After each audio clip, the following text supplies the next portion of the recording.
Post Malone, Adam Wassel, everyone at Vault that's been working on this, you guys cooked on this issue. This issue, so good.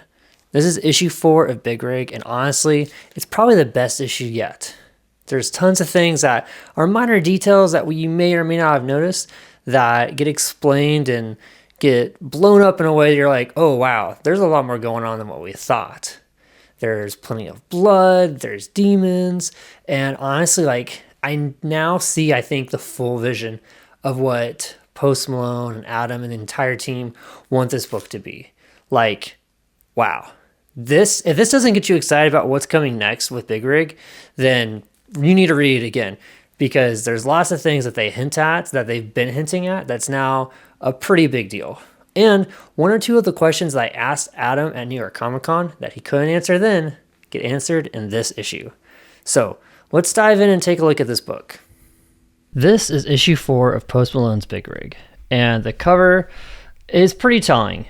We've been seeing a lot of this character throughout the first 4 issues, the 4 special double-side issues, so it's pretty much 2 comic books in one as always, but this one is definitely worth having it be 2 comics. So let's dive right in.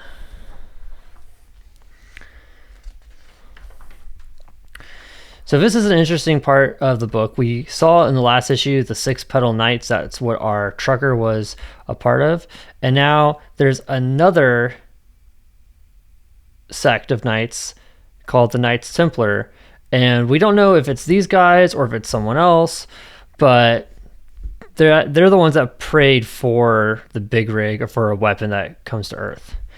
And these knights, they're not the best. They're evil. They're kind of working for a guy that is making deals with devils, and they've taken the Big Rig. The trucker is coming to say, hey, hand it over, and they don't, and that leads to some violence. Obviously, some people dying, some people getting killed, the trucker kicking butt and saying, where did my friends go? We have our warrior, and we also have our witch, and they are being dragged across the country to this graveyard because they are going to kind of act as like a sacrifice. This guy, he is the leader of these knights. He's not so nice of a guy. And this raven belongs to the devil.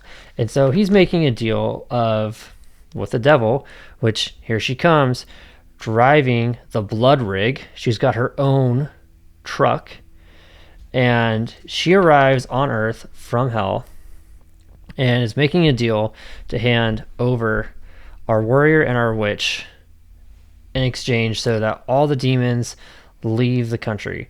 They leave the world, and if they don't leave or they come back, this night guy, he says he's going to take them all out, which the devil kind of laughs at that and says that she always gets exactly what she wants.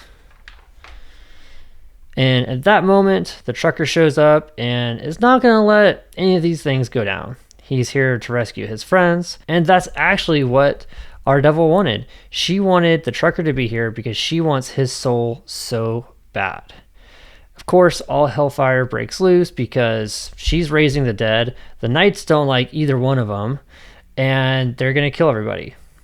Our warrior, she got crippled in the last book, but she's not going to go out without a fight. She's going to defend everybody, or defend her friends the best she can. And the trucker is going to plow through anybody he can as well. Finally, he gets to Edda, the witch, and she's like, come on, let's go, hurry up. But she's going to run back real quick, and she's going to grab that raven, the raven that this knight has captured that belongs to the devil. And the knight, the leader of the knights, starts to realize that his knights are getting possessed, either by this devil or by demons, and he's got to start just taking out his own men. Luckily, our friends with the Big Rig are taking out some of them as well with their machine gun, but our devil here is also wielding her own Big Rig and is going to take them out as well too. And it looks like the Big Rig is also healing. Her Big Rig is healing as it's getting shot at. We have this really cool cover here where our witch says she has a plan. She breaks hard. She uses the raven as bait, and boom, she let the truck, the trailer is off, and they can reposition to where they can shoot the blood rig. And boom, there's a big old hole, but it doesn't look like it's healing. So they've got a shot if they hit it at the exact same spot. Our witch Edna is running. She knows that our devil wants her raven. She wants that raven bad. But also the leader of these knights, he's not going to let anybody get away without a fight. He's going to make her pay for her sins. They're both running to catch up with her. Our trucker and our warrior are trying to slow down the devil's big rig, and they kind of get torn up a little bit. She's out of breath. Obviously, she's running from a ton of people and the demons and the knights, but the leader of the knights ends up kind of saving her only so that he can kill her himself.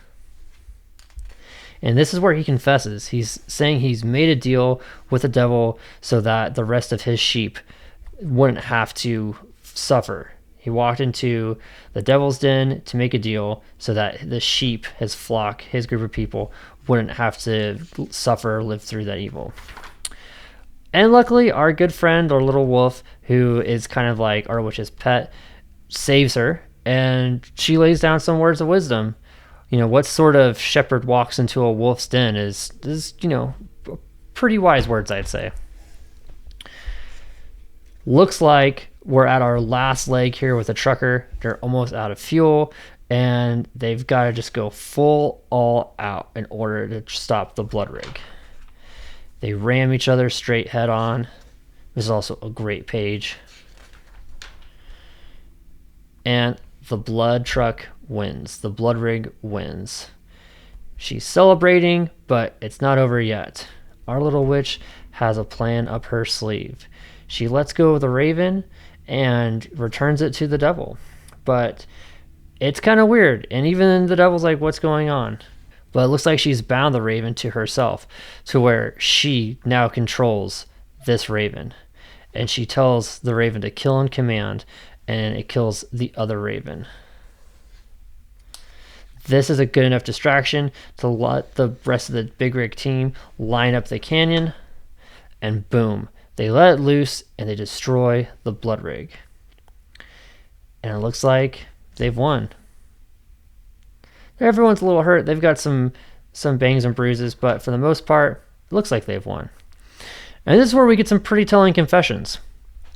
We learned that this isn't actually Lucifer. It's not the devil. She's just the devil's concubine. And she's the one that gives birth to the princes of hell, and that there's more coming because they've all come from her. What seems like to be the end of this chapter, but there's still more demons and more princes of hell that are out and about. They've got to go and rescue people and continue the work that they've been doing. After all, John is the trucker. He has a job to do. And they've got to fuel up if they're going to make it all the way to the next town. And how are they getting their fuel? From Lucifer's concubine herself. They're using her blood for fuel, and it turns out that she may also have another prince of hell on the way. And it seems like she's pretty familiar with who the trucker is and who he was before he was the trucker. As she says, right, John? Now you might think, oh, this is the end of the book. It even says, end of chapter 8. But it's not the end. In fact, it looks like this is where our witch Edda is from. It looks like they're building a boat, and it looks like we have another trucker right here. And this is the big question that I had. And Adam couldn't answer at New York Comic Con. He couldn't answer, why does the trucker have a 7 on his hat? Well, it looks like this trucker has a 3 on his hat.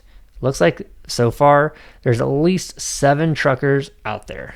And this trucker is working with what appears to be Vikings to get the bone rig ready.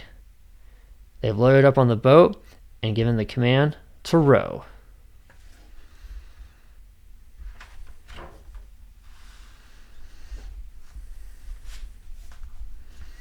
So, like I said, Big Rig number 4, tons of twists and turns and some surprises in there, and also some hints at the lore that is behind the trucker and lots of other things in this universe. There's been 3 other issues before this, and we've kind of been piecing together what's happened in the past. But with this one, it's very much we know more about the universe. There's a lot more to look forward to. There's other truckers out there besides John. I mean, he's maybe just one of 7. And so, where are the other truckers? Why haven't anyone else heard of them? I mean, communication is not that big in this world, but maybe something else is going on that we don't know about. Either way, we'll have to wait and see for book 2, which is coming out next year from Vault. If you haven't read it yet, go to your local comic book store, pick up issue 4 and all the other issues. You can also buy this comic digitally at vaultcomics.com. And let me know what you think. Did you like this issue? Have you been enjoying Big Rig so far? Let me know your thoughts in the comments below, and don't forget to like and subscribe. Peace.